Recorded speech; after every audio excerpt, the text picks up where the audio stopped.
Okay, we'll probably get started.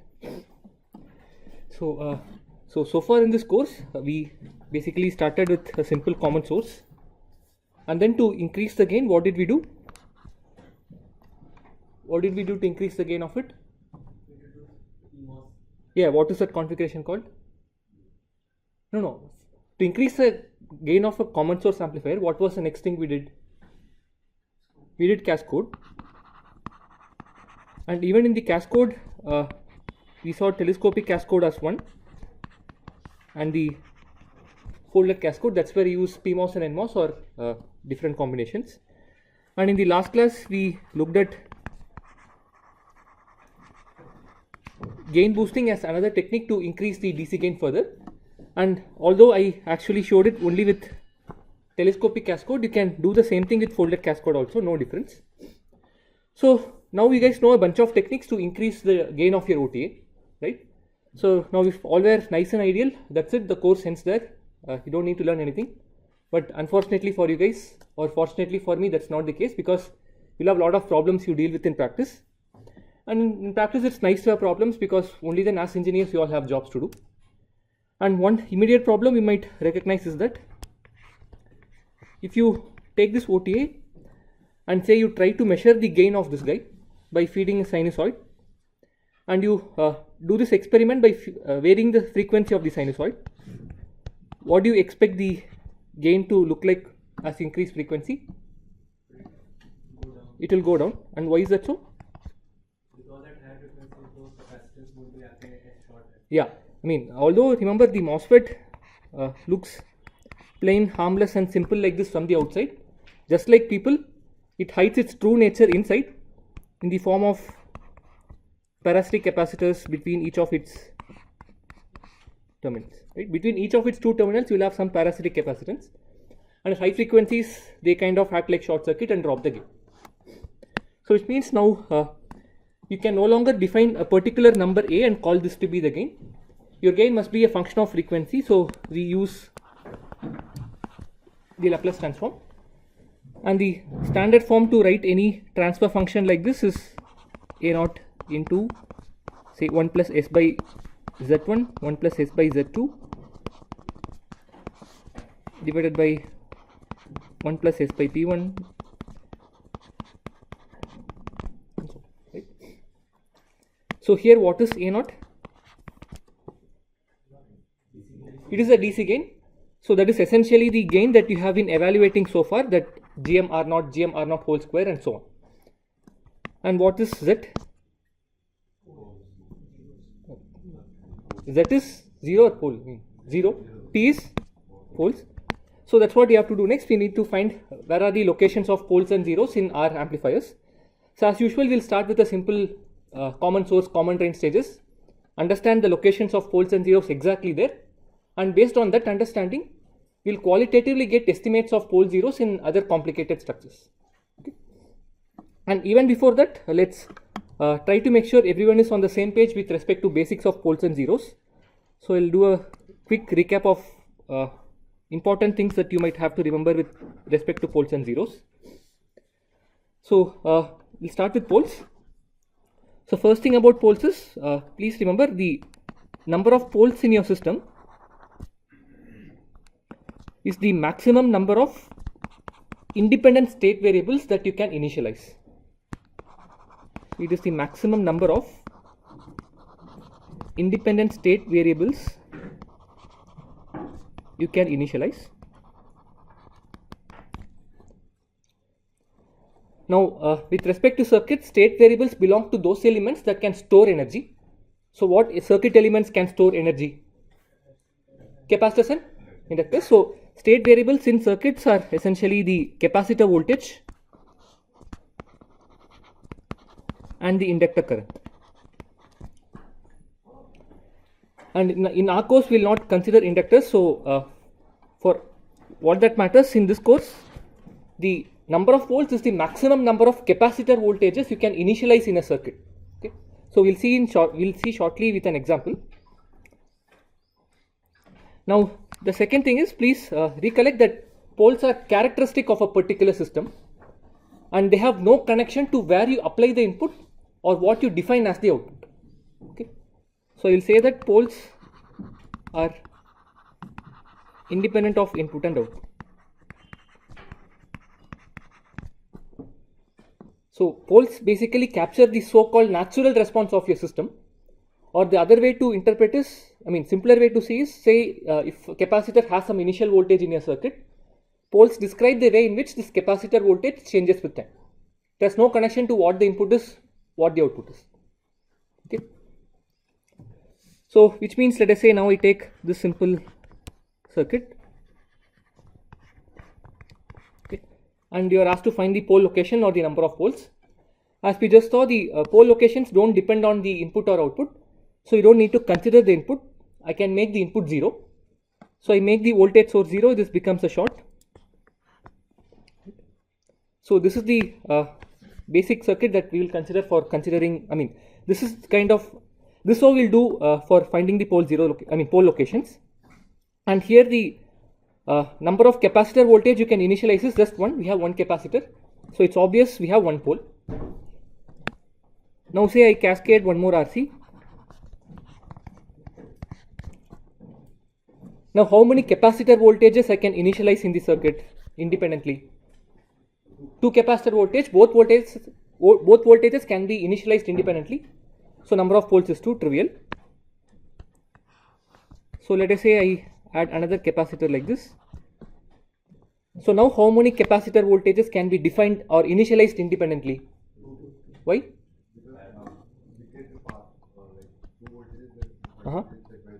Yeah, as he's saying, if let us say you initialize the voltage across the 2 capacitors here, the third capacitor voltage is automatically defined. So you don't have independent control on all the 3 capacitor initial voltage, right? So only 2 of these can be defined or initialized independently. So the the number of poles here is how much? Okay. So this is what we mean by the maximum number of independent initial voltages you can define. Okay. And in general, whenever you have these kind of capacitive loops, you should be careful because you might have case like this. Okay. Great. So the third point I wanted to refresh your memory is this following. So let us say you have some transfer function. It will have a numerator polynomial and a denominator polynomial, right? Now if you are interested to find the pole locations, which of the 2 polynomials you will consider? Denominator. So let's say the denominator of this form, it's 1 plus some a1s, a2s square plus a3s cube. So let's stop with third order, but you can extend it for any order. So to find the poles of the system, you have to find the roots of this polynomial. So it's a cubic equation. It's non-trivial to find the location roots of this cubic equation. Of course, you can sit and do and compute it exactly. You'll get some long equation. So the mathematician in you should feel really excited and happy, but the engineer in you should feel very ashamed, because as engineers you don't need exact results. We want some quick and easy estimates. It might be approximate, but our goal is to use those approximate results and design circuits, right? So let's see as engineers what we might do. Let us say I make an assumption that the poles or the roots of this equation are far apart. By far apart, I mean, let us say one pole is smaller than the other, which is in turn farther than the other, right? So under this condition, let's see how we can get approximate roots of this polynomial. So let's say I start with very small values of s. For very small values of s, which 2 terms in this do you think might dominate? 1 plus a1s, because for very small values of s, s square and s cube terms will be much smaller than s. So for very small values of s, I will say this will dominate. So if you are looking at the lowest frequency pole or the smallest root of this polynomial, I can approximate the polynomial to be of 1 plus a1s. To find the smallest root, I can equate this to 0. because this is your polynomial, I equate it to 0. So that gives the lowest frequency pole, and what is that now? Minus 1 by. Okay. Now we can keep increasing the value of S. As I keep increasing the value of S beyond this frequency, which two terms here might dominate now? I mean, for very small values of S, 1 plus A1 is dominated. As I keep increasing value of S, which two terms might dominate? No, I mean, as you keep increasing, these two terms might dominate. Is that clear? So which means to find the second pole, I can approximate the polynomial as a1s plus a2s square. I can equate it to 0. That will give you the second root approximately as minus a1 by.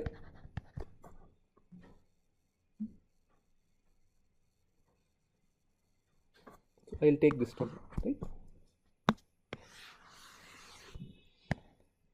Now we can keep continuing this game. Now for very large values of S, what two terms might dominate? A square and S cube terms. So that gives you the highest frequency pole or the largest root. So a2 S square plus a3 S cube. So that gives you the third pole approximately as minus a2 by a3.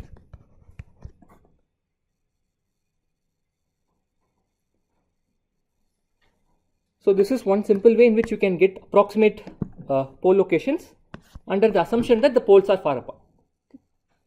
So an engineer might make this assumption and just find the roots, but a good engineer, he'll make sure that after you find the roots, the assumption is valid, right?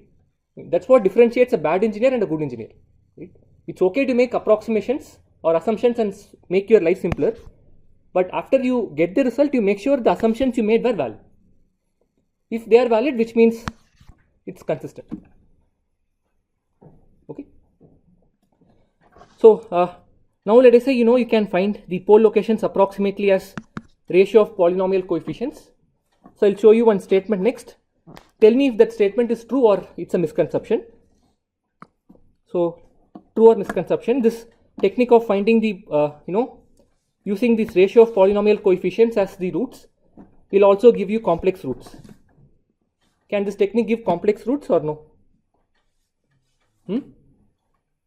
Basically, if I take the ratio of polynomial coefficients to find the roots, will that also give me complex roots?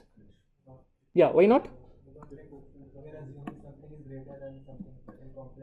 Exactly. What is pointing out is this. I mean, couple of ways in which you can look. If all the numbers are real, take ratios, everything is real. Another nice point he pointed is, if let us say I have one complex root sigma plus j omega, can you tell me the location of another root? Right, for real systems, this is what will happen. And what can you say about magnitude of the two? So that's kind of violates our assumption that the roots are far apart. Right? So this technique is nice, but it can give you approximately good results only if the poles are all far apart, which means they are obviously assumed to be real. Right?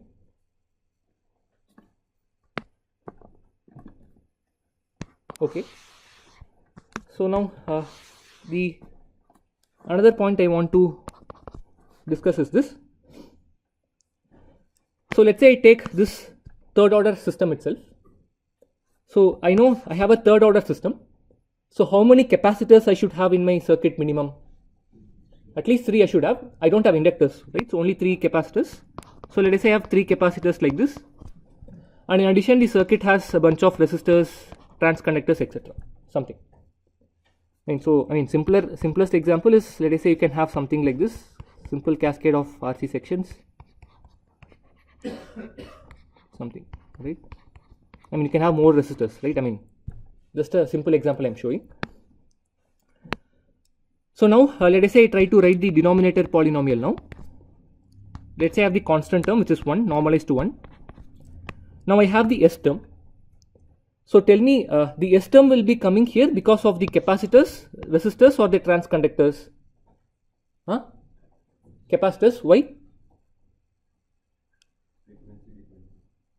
I mean, yeah, but I mean, can you give an even more simpler explanation?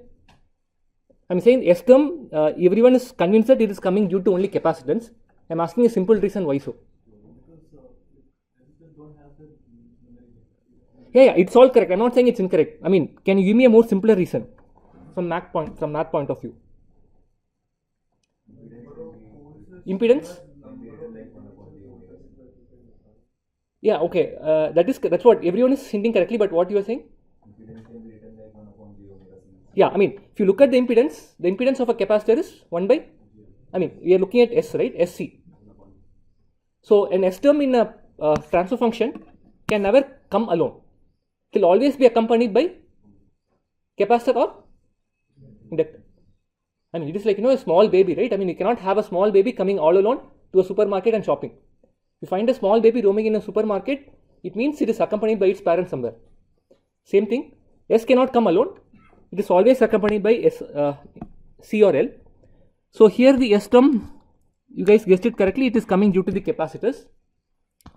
So you might have some C1 times some, I don't know, RA, C2 times some RB, some resistor, right? Now similarly, S square term, that will come due to what?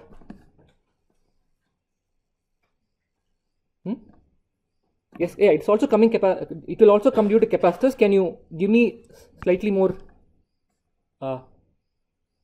detailed result? Huh? I mean, S is coming due to a single capacitor C1. S square term should come due to product of two capacitors, right? So it can be some C1, C2 times some term, C2, C3 times some term, plus C1, C3 times some term. Fine. Similarly, S cube term should be product of all the capacitors. So C1, C2, C3 times something.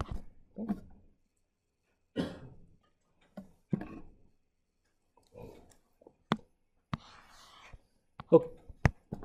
So at this point, I expected a question from you guys. So as usual, since you're not asking, I'll ask it myself and answer. So here in the S square term, can I have a term like C1 square times something? Or can I not have?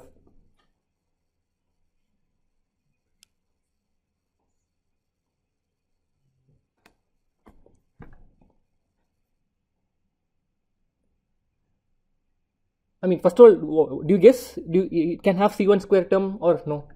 Take a guess. No. Yeah, why? Yeah, I mean, yeah, it is the same capacitance square, but why can't you have? Okay, think of it like this. So let us say I, in this particular case, I make C2 and C3 to be 0. If I make C2 and C3 to be 0, what is the order of the system? Only one capacitor, first order. Should I have an S square term? But if I have C1 square term, these three will go to 0, but you will still have an S square term, right? So that directly contradicts this. So you can never have a C1 square term, C2 square term, and so on. And similarly, in general, you can make the statement that you can never have a Ck power m term for m greater than 1, right?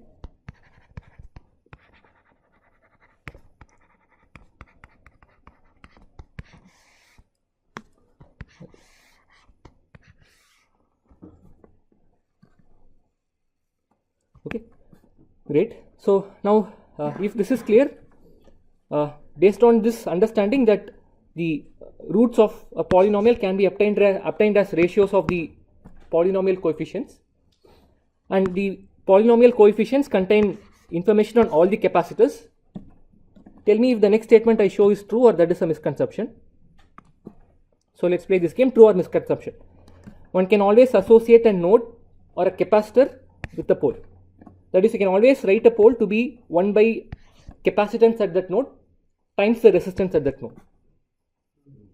No, why not? I mean, is it true? If it's true, why? Or if it's not, why not? Okay, the understanding we have had so far is we can approximate the pole location as ratios of the polynomial coefficients. And as we saw here, the polynomial coefficients, do they contain only one capacitor information or it's combination of all capacitors? combination of all capacitors.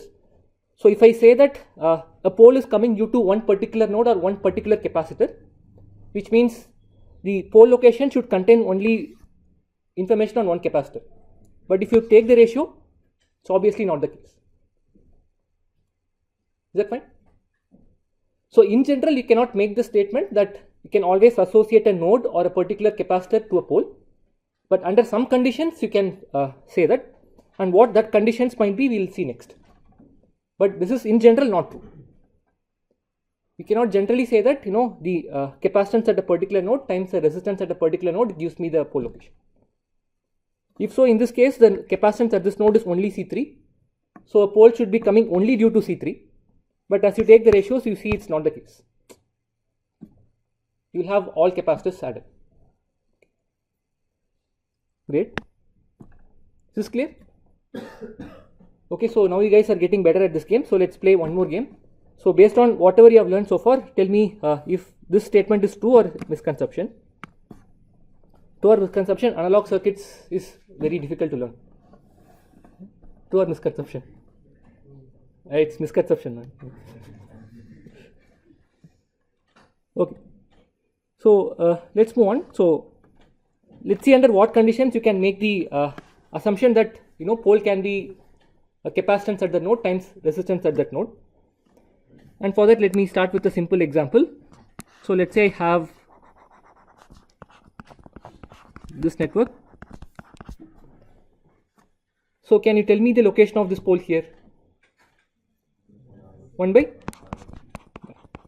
So this is a first order circuit, and for a first order circuit, the pole location is exactly equal to the inverse of the time constant.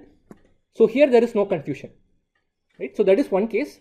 So if you have a first order circuit, you can directly look at the total capacitance at that node multiplied by the total resistance seen at that node.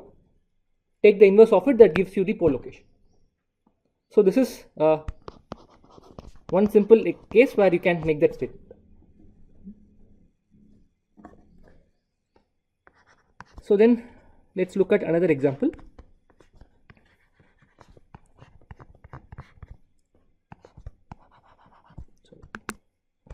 I have one RC section. I have a voltage buffer, an ideal buffer. Following it, I have another RC section. So first of all, how many poles I'll have here? I can define two capacitor voltages, initialize it independently. So can you tell me what might the pole locations be here? Yeah, why do you say that? He's saying 1 by R1 C1 and 1 by R2 C2. Why so? Yeah, remember that this voltage buffer is kind of isolating this RC section from this RC section, right? Even if you have to find the transfer function, say from this input to this output, so it is transfer function of this times the transfer function of this. So you have two first order circuits which are not coupled, right? So this is another case where you can make the statement. So if you have, I will say uncoupled first order sections.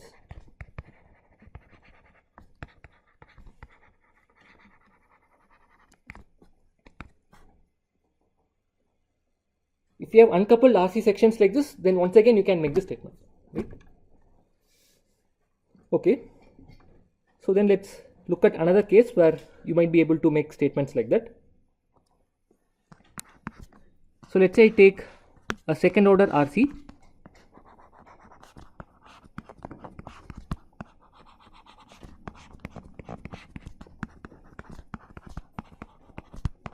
Okay. So here I'll make two assumptions, that the poles are far apart. That is, one pole is much smaller than the other, and I'll make another assumption that one capacitor is much greater than the other. Let's make these two assumptions and see what might the pole locations be.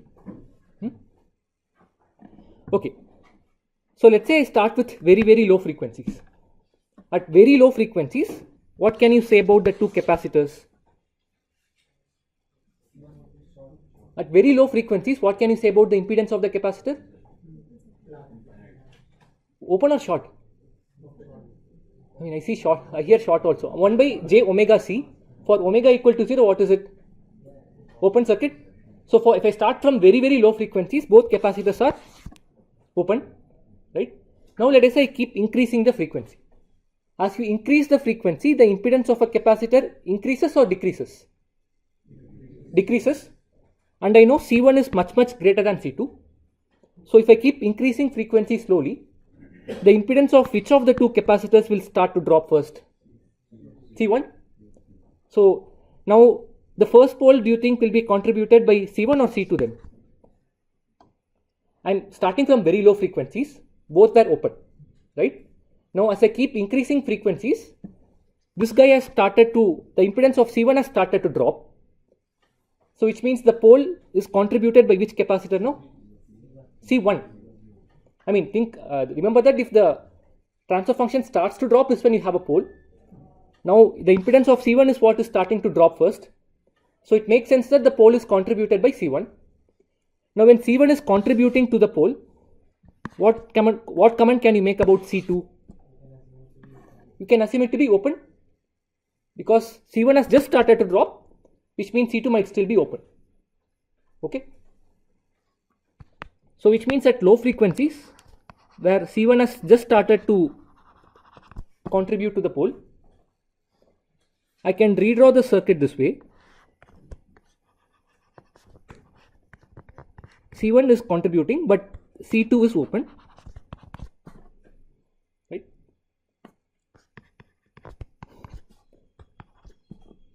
So now you see you have a nice first order RC section. So once again you can approximate that the low frequency pole is 1 by R.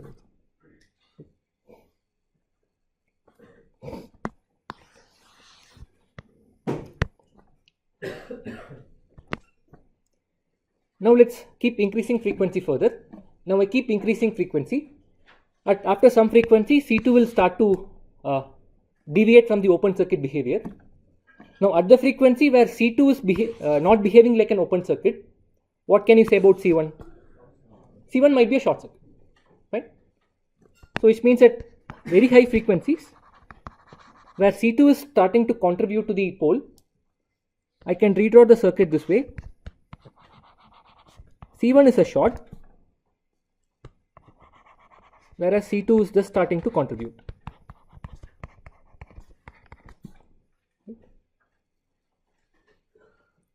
So once again you end up with a first order RC section.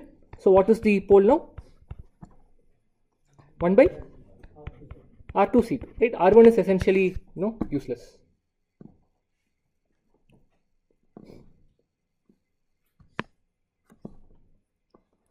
Okay. So to summarize whatever you have seen, you can approximate the pole location as 1 by R times C if you have a first order RC, or say you have uncoupled first order RC sections. And the third case is what we saw now. In the two particularly, if we have a second order system, and then I make an assumption that the poles are far apart. I will say poles are apart, which means one pole is much, much smaller than the other, and one capacitance is much, much greater than the other. Under these two conditions, we could approximate the pole. The first pole is contributed by the largest capacitor now, and when you find the pole due to the largest capacitor, what did you do to C2? You made it 0, which means C2 is open. So I'll say that the first pole is roughly 1 by C1 times the resistance it sees when you open the capacitor C2. So the notation typically used for that is this. This means that the other capacitor C2 is open. I mean, this is a notation. I'll just use it in this slide alone. We'll not use it anywhere in the course. But for the sake of being consistent, I'm using this. Don't have to break your head on the notation. Similarly, the second pole we can approximate as 1 by C2. And when you are finding the pole due to this capacitor C2, what did we do for C1? C1 was short. So this is written as R21. where the subscript 1 means the other capacitor C1 is short. Again, don't worry about the notation. I'm just writing for the sake of being, consistent. Otherwise, it's okay. Now, the same argument you can extend for higher order systems. But for higher order systems, in addition to these two conditions, you need to have another set of conditions that need to be satisfied. So obviously, first condition is poles are far apart. So let us say P1 is smaller than P2, smaller than P3, blah blah blah. And let us say you have capacitors are also this way. In addition, the other condition is this: the resistor R10, which is the equivalent resistance seen by the largest capacitance, turns out that has to be much greater than other resistances.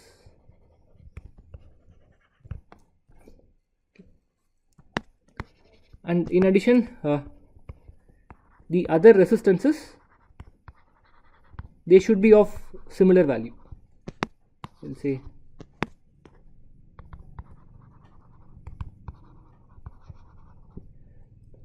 again, when I say other resistances, it is slightly vague.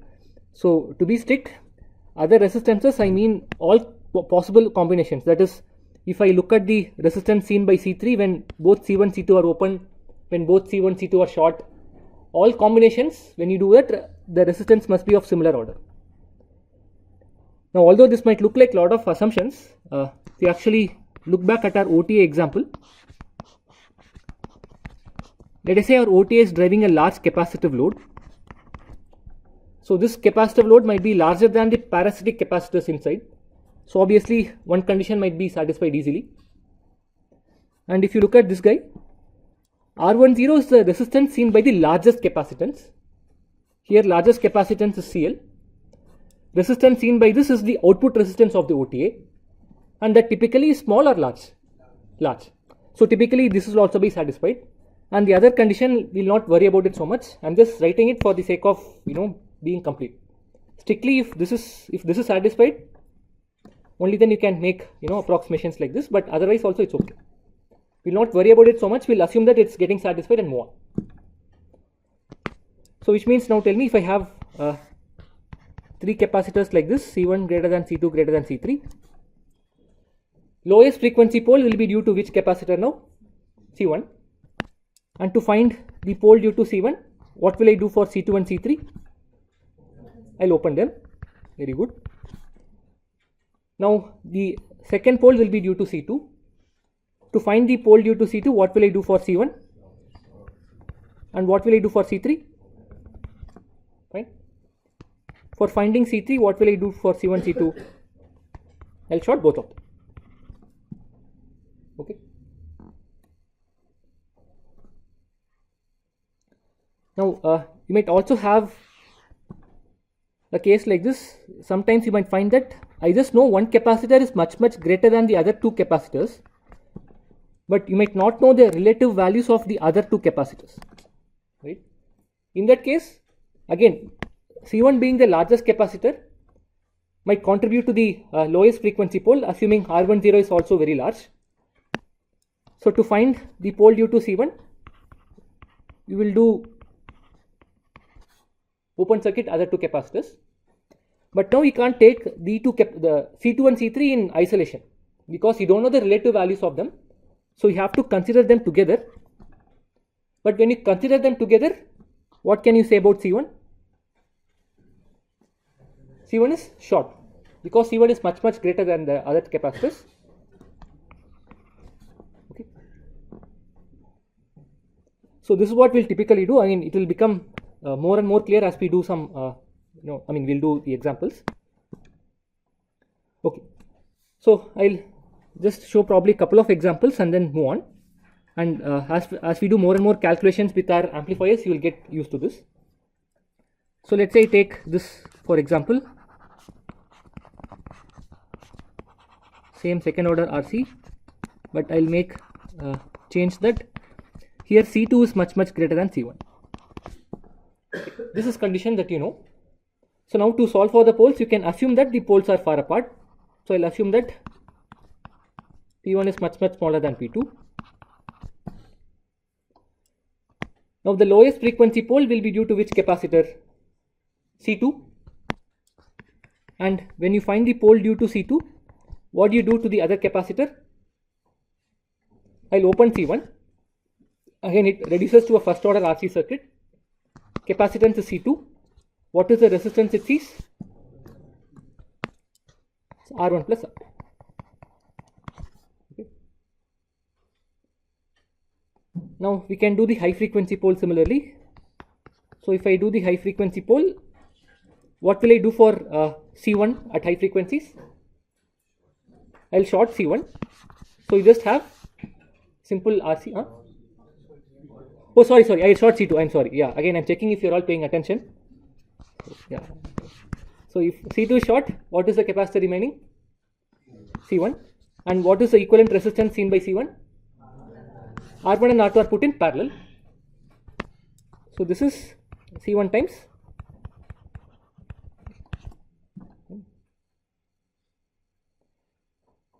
I mean, this is what a normal engineer will do. But if you want to be a good engineer, what you should do? Check if it's fine. You can clearly see, I mean, C2 is much greater than C1. So this is larger. So I have R1 plus R2, R1 parallel R2. Which do you think will be larger? R1 plus R2 is larger than the parallel combination. So this is much larger than this. So one pole is smaller than the other. So we are good to go. Okay, so in the interest of time, I'll just do one example and then we'll look at zeros. Okay. Same thing, but let us say add another capacitor now across R2. So here how many poles I'll have? Again 2, the same example.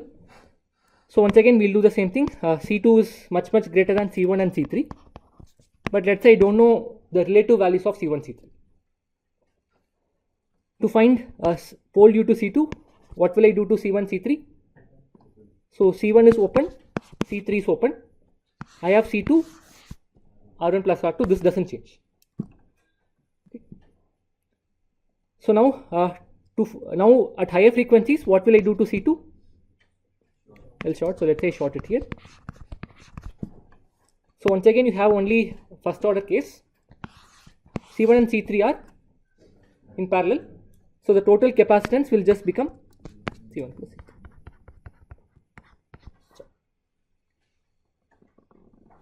Again, I'll give you more exercise problems and you'll get used to it. Okay, so that's about poles. So I hope you get a feel for what we might be doing for getting approximate pole locations. Right?